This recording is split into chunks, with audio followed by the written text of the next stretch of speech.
Mass TV news కి స్వాగతం. కదిరి నియోజకవర్గ కూటమి ఎమ్మెల్యే అభ్యర్థి కందికుంట వెంకట ప్రసాద్ గురువారం ఎన్నికల నామినేషన్ వేశారు. ఈ సందర్భంగా నామినేషన్ దాఖలు ప్రక్రియ పూర్తయిన తర్వాత విలేకరుల సమావేశంలో తెదేపా కూటమి అభ్యర్థి కందికుంట వెంకట ప్రసాద్ మాట్లాడుతూ ముఖ్యమంత్రి జగన్మోహన్ రెడ్డి పరిపాలనలో ప్రజలను మోసగించాడే తప్ప అభివృద్ధి శూన్యమని మండిపడ్డారు. అలాగే 5 సంవత్సరాల వైసీపీ పాలనలో రైతాంగాన్ని ఆదుకోవడంలో, ప్రాజెక్టులను నిర్మించడంలో చిత్తశుద్ధి లేకుండా మోసగించారని అన్నారు. 5 సంవత్సరాలుగా కదిరి ప్రాంతం అభివృద్ధి చెందక ప్రజలు ఎన్నో ఇబ్బందులను ఎదుర్కొంటున్నారని, వైసీపీ ప్రభుత్వం చేసిన అరాచకాల మీద ప్రజలు గమనించాల్సిన అవసరం ఎంతైనా ఉందన్నారు. తెలుగుదేశం పార్టీ అధికారంలోకి రాగానే కదిరి ప్రాంతం అభివృద్ధిని ముందుండి నడిపించేలాగా కృషి చేస్తానని కదిరి నియోజకవర్గ ప్రజలకు గమనించమని కోరారు. వీటితో పాటు పలు సమస్యల మీద ఆయన మాట్లాడారు. ఆయన వెంట తెదేపా నాయకులు పవన్ కుమార్ రెడ్డి, పలువురు నాయకులు పాల్గొన్నారు. కదిరి నియోజకవర్గం తరపున ఎన్డీఏ కూటమి అభ్యర్థిగా ఈరోజు నేను నామినేషన్ దాఖలు చేయడం జరిగింది. ఈ ఎన్నికలు అనేది భారతదేశ ప్రజాస్వామ్య చరిత్రలో అతిపెద్ద పండుగ ఇది. ప్రత్యేకించి ఆంధ్రప్రదేశ్ రాష్ట్రానికి ఒక చారిత్రాత్మకమైనటువంటి ఎన్నిక కాబోతోంది. రాష్ట్రం ఏర్పడిన తర్వాత 10 సంవత్సరాల పాటు ఒకసారి తెలుగుదేశం ప్రభుత్వం ఏర్పడింది. ఒక్క ఛాన్స్ పేరుతో జగన్మోహన్ రెడ్డి గారికి ఒక అవకాశం ఇవ్వడం జరిగింది. ప్రజలు బేరీ చేసుకుంటున్నారు. 5 సంవత్సరాల కాలంలో ఈ నియోజకవర్గంలో కృష్ణానది జలాల్ని హంద్రీనీవా సుజల స్రవంతి ద్వారా ఇక్కడికి తీసుకురావడం జరిగింది. అది ఒక చారిత్రాత్మకమైనటువంటి ఘట్టం తెలుగుదేశం ప్రభుత్వ హయాంలో జరిగింది. అంతే స్థాయిలో కియా తీసుకురావడం జరిగింది ఈ జిల్లాకి. మరి జగన్మోహన్ రెడ్డి వచ్చిన తర్వాత ఈ జిల్లాకు కానీ రాష్ట్రానికి కానీ ఒరిగినటువంటి మంచేం లేదు. పోలవరం ఎప్పుడైతే తెలుగుదేశం ప్రభుత్వము పనిచేసిందో అక్కడికి ఆగిపోయింది. తర్వాత పని జరిగినటువంటి దాఖలాలు లేవు. పూర్తి చేస్తానని చెప్పేసి ప్రగల్భాలు పలికినాడు కాబట్టి ఇంతవరకు లేదు. అదే రకంగా ఆయన పలు హామీలు ఇచ్చారు. సిపిఎస్ వారంలో రద్దు చేస్తా అని చెప్పేసి, అదే రకంగా మద్యపాన నిషేధం చేస్తే కానీ ఎన్నికల్లో పోటీ చేయనని మాట్లాడి అన్ని రకాలుగా రాష్ట్ర ప్రజల్ని ఉంచేసినటువంటి పరిస్థితి. బటన్ నొక్కుడు కార్యక్రమంతో సంక్షేమం అమలు చేస్తున్నా అనే పేరుతో అప్పులు తీసుకురావడం తప్పితే అభివృద్ధి అనేది శూన్యం అని చెప్పేసి ప్రజలందరూ గ్రహించుకున్నారు. ఈ బటన్ నొక్కుడు కార్యక్రమం కూడా ప్రజలు మభ్యపెట్టేటువంటి కార్యక్రమం, ఎక్కడ ప్రజలకు మంచి జరిగేటువంటి వనగూరేటువంటి కార్యక్రమం ఇది కాదని చెప్పేసి కూడా ప్రజలు గ్రహించారు. అన్ని రకాలుగా ఆంధ్రప్రదేశ్ రాష్ట్రాన్ని 5 సంవత్సరాల్లో తెలుగుదేశం ప్రభుత్వము అభివృద్ధి పదంలో నిలిపితే అంధకారంలోకి నెట్టేసినటువంటి ఘనత జగన్మోహన్ రెడ్డికి దక్కుతుంది. కాబట్టి ఈ రోజున అంధకారంలోకి నెట్టేయబడినటువంటి ఆంధ్రప్రదేశ్ రాష్ట్రాన్ని మళ్ళీ భారతదేశ పట్టణంలో ప్రథమ స్థానంలో నిలపాలంటే ఖచ్చితంగా మళ్ళీ చంద్రబాబు నాయుడు గారు ముఖ్యమంత్రి కావడం, తెలుగుదేశం ఎన్డీఏ కూటమి ఎన్నికల్లో గెలుపొందడం అనేది అనివార్యమైనటువంటి పరిస్థితి. కాబట్టి చారిత్రాత్మకమైనటువంటి ఎన్నిక అని చెప్పేసి సందర్భంగా తెలియజేస్తాను. ప్రజలందరూ ప్రత్యేక ఎస్టీలు కూడా ఆలోచన చేసుకోమంటున్నాం. ఎస్సీ ఎస్టీ సోదరులు ఈ 4 సంవత్సరాల 9 నెలల కాలంలో డాక్టర్ సుధాకర్ అనే ఒక ఎస్సీ డాక్టర్ని ఒక పిచ్చోడి కింద ముద్ర వేసి మరీ పిచ్చి కుక్కని చంపేసినట్టు చంపేసినారు. ఒక అతను మద్యం రేటు పెరిగిందని చెప్పి మాట్లాడితే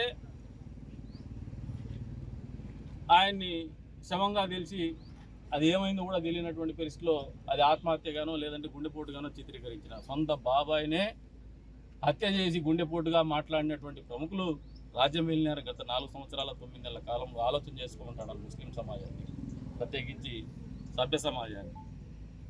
ఈయన ఆలోచన విధానం, వాళ్ళ నాయకుడు ఆలోచన విధానం ఆ రకంగా ఉంటే వాళ్ళ కార్యకర్తలు కానీ వాళ్ళ ఇతర నాయకులు కానీ ఆలోచన విధానం ఏ రకంగా ఉంటుందో ఒక్కసారి ఆలోచన చేసుకోమంటారు. కాబట్టి ఈ రాష్ట్రాన్ని అభివృద్ధిలో పెట్టాలన్నా, ఈ రాష్ట్రంలో ఉన్నటువంటి ప్రజలు సుఖ సంతోషాలతో బతకాలన్నా, ఏదైతే అశాంతి నెలకొని ఉందో అన్ని వర్గాల్లో ఆ అశాంతిని దూరం చేయాలన్నా, మళ్ళీ ఈ రాష్ట్రానికి రాజధాని కావాలన్నా, పోలవరం పూర్తి కావాలన్నా, ఉద్యోగస్తుల జీవితంలో సిపిఎస్ అనే ఒక కక్ష సాధింపుకి ఫుల్ స్టాప్ పడాలన్నా, మీరు బ్రాండీ షాపుల దగ్గర ఉద్యోగస్తులు కాపలాగాసే పరిస్థితులు రాకుండా ఉండాలన్నా, మీరు స్కూళ్ళల్లో బాత్రూములు గడకుండా ఉండాల్సినటువంటి పరిస్థితులు రాకుండా ఉండాలన్నా కూడా తెలుగుదేశం ప్రభుత్వానికి ఎన్డీఏ కూటమికి మద్దతు తెలపని చెప్పేసి కోరుతున్నాము.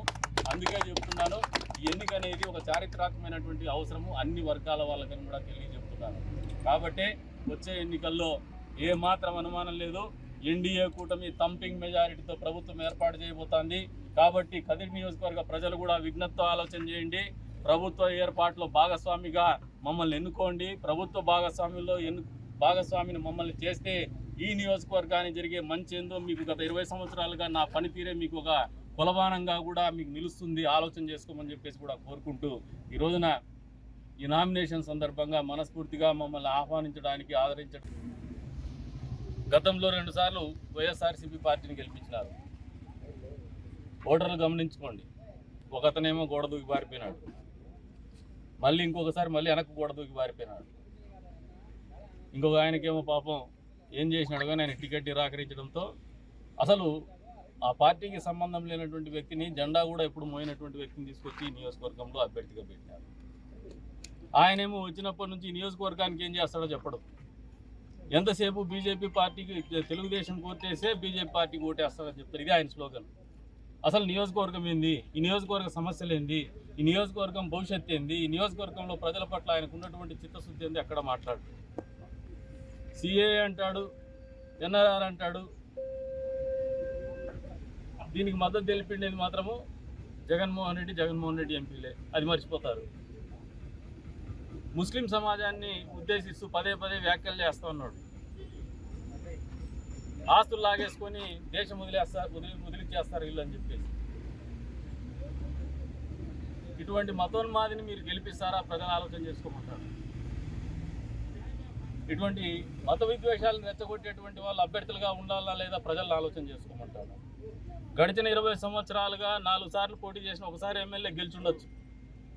ఎప్పుడు కూడా ఈ నియోజకవర్గంలో మత విద్వేషాలు రెచ్చగొట్ల.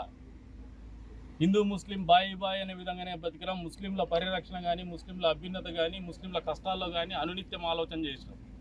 ఈ రోజు కూడా వాళ్ళంటే ఒక ప్రత్యేకమైనటువంటి అభిమానము, మా వంతు బాధ్యతగా వాళ్ళని మా సోదరులుగా మేము చూసుకోవాలనే ఆలోచనతోనే బతుకుతున్నాం. భవిష్యత్తులో కూడా అదే రకమైనటువంటి దృక్పథంతో బతకాలనే ఆలోచనతోనే మళ్ళీ ఉన్నాం. ముస్లిం సమాజం కూడా ఆలోచన చేసుకోండి. ఈ రకమైనటువంటి వ్యక్తుల్ని ప్రోత్సహించడం ద్వారా మీరు సమాజానికి ఏం చెప్పదలుచుకున్నారు, రేపు పొద్దున ఊర్లో ఏ రకమైనటువంటి ప్రెసిడెన్సీ సెట్ చేయదలుచుకున్నారో ఒకసారి ఆలోచన చేసుకోమంటాడు. కాబట్టే మమ్మల్ని మాకు మద్దతు తెలపమని చెప్పేసి కోరుతా ఉన్నాం. 20 సంవత్సరాలుగా మీరు మమ్మల్ని అన్ని రకాలుగా యాసిడ్ టెస్ట్లకు గురి చేసి ఉండొచ్చు, అన్ని రకాలుగా మమ్మల్ని అన్ని కోణాల్లో కూడా మమ్మల్ని గమనించుండొచ్చు. ఈ రోజు వరకు కూడా మీ వ్యక్తిగత లాభాపేక్ష కావచ్చు, మీ మత పరిరక్షణ పరిస్థితుల్లో కావచ్చు, మీ మతాన్ని కాపాడుకునేటువంటి పరిస్థితుల్లో కావచ్చు, ఆ మతానికి అభివృద్ధి చెందాల్సినటువంటి పరిస్థితుల్లో కావచ్చు, మీకు రావాల్సినటువంటి హక్కులు కావచ్చు, మీ ఈద్గాలో అభివృద్ధి కావచ్చు, మీ మసీదుల నిర్మాణం కావచ్చు, మీ షాదీ మహల్ నిర్మాణం కావచ్చు, మీ ముస్లిం పేద ప్రజల్లో ఉన్నటువంటి షాదీ ముబారకులు కావచ్చు, ప్రతి నిత్యం కూడా మీ జీవితంలో తెలుగుదేశం పార్టీ మంచి చేస్తూనే వచ్చిందని చెప్పేసి కూడా మీరు గుర్తిరగమంటాం. దాన్ని కూడా మేము అమలు